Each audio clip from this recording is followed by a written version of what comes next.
My name is Stephan Dyer and Juan Cajiao.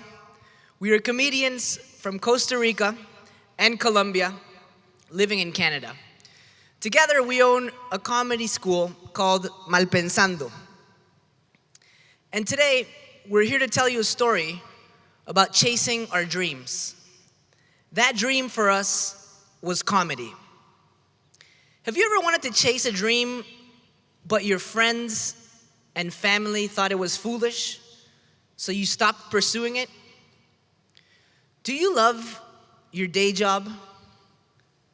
Do you want to be doing what you're doing today in 10, 20, 30 years? We met 5 years ago. We met in jail. No. Nah, just We joking. actually met in rehab. Nah, just joking, just joking. But seriously, after meeting, a year after that, we were living the life that any immigrant would love to have. We were two of the youngest senior managers in one of Canada's top banks, having big salaries, traveling, living the life. Living downtown Toronto, we had everything in our hands. And we left it all to pursue comedy. This is not one of our jokes, by the way. This is true. We quit our jobs to do stand-up comedy. Today we're gonna talk about comedy, but this is not supposed to be funny. Because this is a story, it's not about success. It's a story about failure. And how failure is not chasing your dream and not accomplishing. Failure is actually not taking the risk. And this is something that we didn't know at the time, but we know today. And this is how it happened. It started when we were kids. That's us right there. That's me on the left, age 2, born and raised in Costa Rica. I wanted to be a soccer player or an actor. That is Juan on the right. He wanted to be, as you can tell by the picture, Batman. That Colombian Batman. But when we were 6 years old, our parents divorced, and that dream of a happy family and a happy life came to a hard stop. Some of our relatives moved to other countries. Some of our relatives fell into alcohol and drugs, and it was very tough. I moved to another country, to El Salvador to study. Juan moved to Florida, to the US, and it was extremely difficult. The distance from our families was tough. But that really built resilience. We've never felt so united with our families despite the distance. And that led us to the next stage of our lives, the teenage years. Do you guys remember what it is to be a teenager? It was all about sports, fitting in, being cool. But for us as immigrants, it was hard to fit in because we never felt in place. We were always out of place. So in order to fit in, we had to put fake masks and try to pretend that we were part of something. For me, in particular, fitting in was to become a bully. I was a bully in high school, yes, and I hid all my true feelings behind that mask. I also went into drugs. I tried drugs, thinking that was the choice, but it only made it worse. I couldn't be a bully because I'm short, and I would have got my butt kicked. And I couldn't smoke anything because I have asthma. So that doesn't really apply to me, but I did other things to fit in. But the interesting thing here is that we were apart. We didn't even know each other, but we were both finding a way to escape reality through comedy. Stephan, on his side, he was doing online comedy videos on Vine, and I started doing street storytelling back in Colombia, in Bogota. So somehow, the difficulties that we were going through were actually bringing us forward to our dream of comedy without even knowing. Years later, we would know each other at a bank in Canada. That is us trying to be grown-ups. Look at us in a suit and tie. Yes. Didn't we look good? We were making lots of money. We were supposedly happy, making our parents proud, and well on our way to being successful in society's eyes. Isn't it sad how, as adults, we stop dreaming? We just want to be successful, which means grow, study, get a job, get married, get a mortgage, make more money, and hopefully retire comfortably. But if we were living that dream job and that dream life, why were we spending half the day at the bank thinking about comedy and the other half just stuck behind a cubicle looking at life go by without a purpose? We were sitting there just thinking about the next party, the next vacation, the next shopping spree, anything to try to avoid reality, anything to fill the void. We weren't happy with our life. We were happy with our friends, we were happy with our families, we were happy with our girlfriends, but we weren't happy with the 9-to-5 corporate life. Comedy was the only outlet for us. I remember when we went into the shows, we would go up there and the adrenaline would take over us. And as soon as we get off the stage, I would always look at Stephan and tell him, dude, you know what?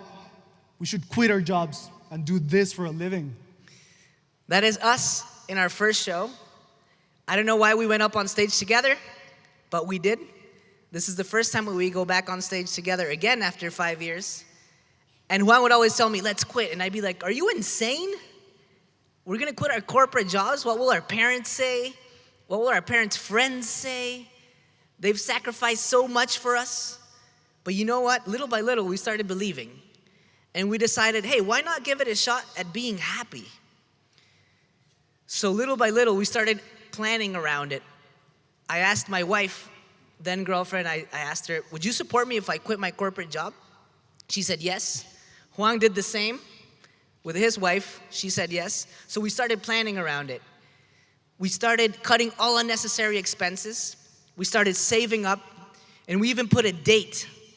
It was as if we were getting married or something. April 4th, 2017 was the date when we were gonna quit the bank. In the weeks leading up to it, we walked up to our vice president's office, and we were like, we quit. And they were like, you're going to another bank? And we were like, no, we're to do comedy. They're like, is this one of your jokes? We're like, no, seriously. This is our passion. And they were like, these idiots, they're probably gonna be back in less than a year.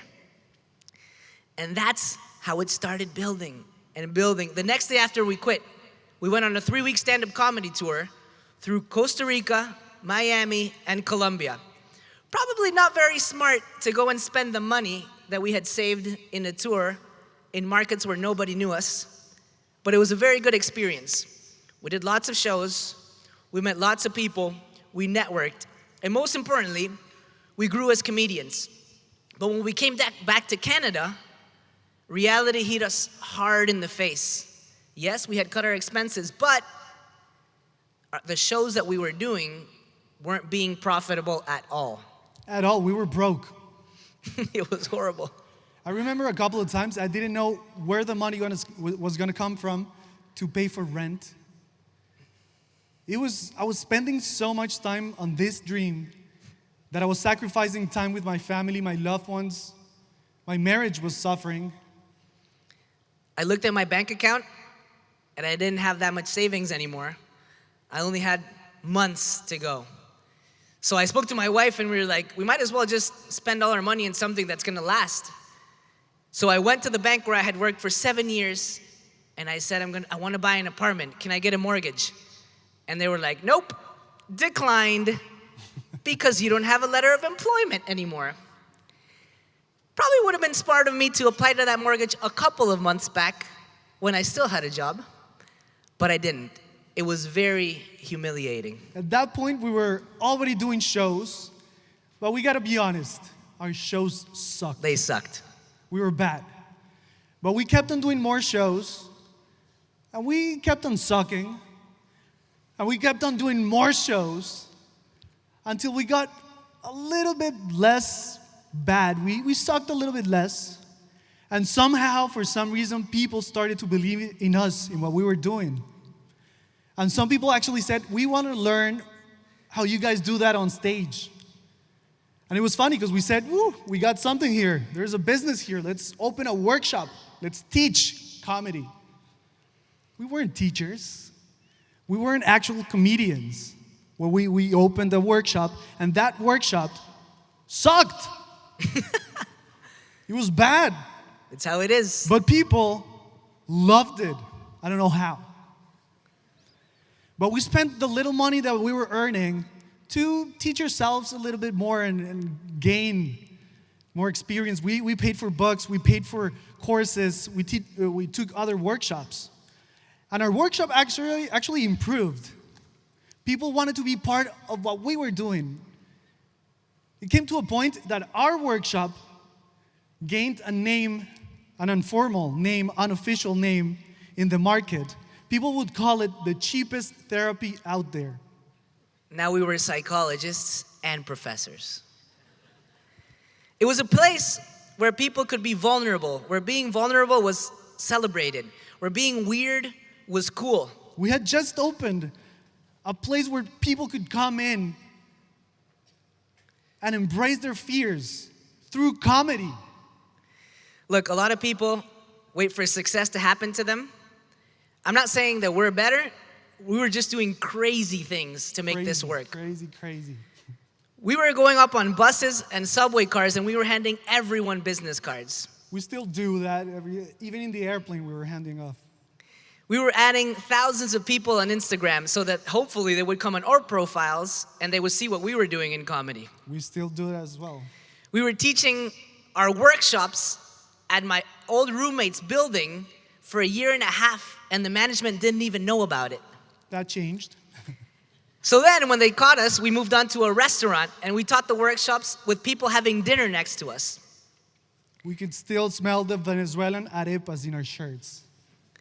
It was absolutely crazy. Juan sent an email to 450 bank employees, inviting them to our shows and our workshops, even though it was against bank policy because it was spam. I'm not good with rules. Look, so that people would associate our faces with comedy, we even printed t-shirts with our faces on them. Boom. Lame.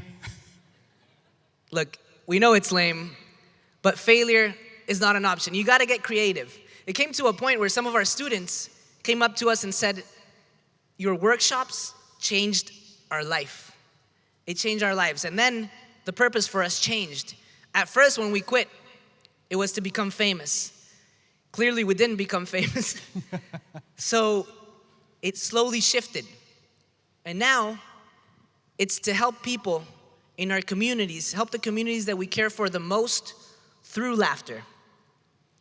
It came to a point that people would come to us and ask, was it easy? Was it hard? Was it scary? Taking that leap into pursuing your dream? And our answer was always the same. Yes, it was super scary. But it would have been more scary doing something for your entire life that you didn't like 100%. It would be more scary to not take that risk and pursue your dreams. Like Nike says, it's only crazy until you do it. The definition of failure in the dictionary is lack of success. We don't necessarily agree with it. We think the definition of failure should be not trying. Just go ahead and try. And we're not telling you to go quit your job right now. We're not telling you to quit university and go do something that you like. No, that's not what we're asking. All we're asking is that you stop living a life without purpose. What can you do today to actively start living a life where you move closer to your dreams? Finding a purpose, it's not easy at all. But you gotta do as many things as you can. You gotta knock on doors and open as many doors as you can. You gotta volunteer. You gotta do jobs that are probably gonna suck and you're not gonna like, but you gotta do them. You gotta try new hobbies, new sports. You gotta do as many things as possible to try to get to that place. Because as important as finding out what you're good at and what you like, it's super important to find out what you don't like. And in any case, it doesn't mean that you're gonna find a purpose from one day to the other. It's probably gonna take you years, 3 years, 10 years, but at the end of the day, you're gonna make it, and it's gonna be worth it. It could take 3 years, it could take 60 years, but you'll find that purpose. Look, 2 years ago, we were miserable. Miserable. Now, we make people laugh for a living. Yep. It may not seem like it today, but we do. And we do it as we travel the world. We empower people to overcome the fear of public speaking. And we teach them self-confidence so that they can be happier individuals little by little. If finding a purpose is hard, now finding a dream is even harder. So our tip today is just find a small thing to pursue, a small goal. Because when you're on your way to that small goal, everything's gonna shape, everything's gonna differ, go the other direction. But things are gonna gain purpose. And you're probably gonna find your dream at that point. All we gotta say is never compare yourself to others. Stop trying to make people proud. Stop making money the end goal. And the most important for me is be different. Be yourself. Weird is cool. Surround yourself with people with similar interests. Network a lot. Fail forward. Understand that failure is a part of it. In other words, embrace mistakes as opportunities. We quit our jobs to pursue our dreams. Will you quit negativity? Will you quit pessimism? Will you even quit your environment to take a step forward? If you asked us 5 years ago, we would have never thought we would become comedians full time. We would never have thought of traveling the world, making people laugh. 8 countries, more than 300 presentations. We would never think of being invited to the most important festivals in the world. Being part of big names like Comedy Central, Second City. And we would never even come close to thinking to being invited to Malaysia to tell our story. And now we're here, so that makes 9 countries and 19 cities. We're very happy to be with you. Ladies and gentlemen, the invitation to you is, will you overcome everything standing in your way to enjoy the payoffs of chasing after your dreams? Thank you very much.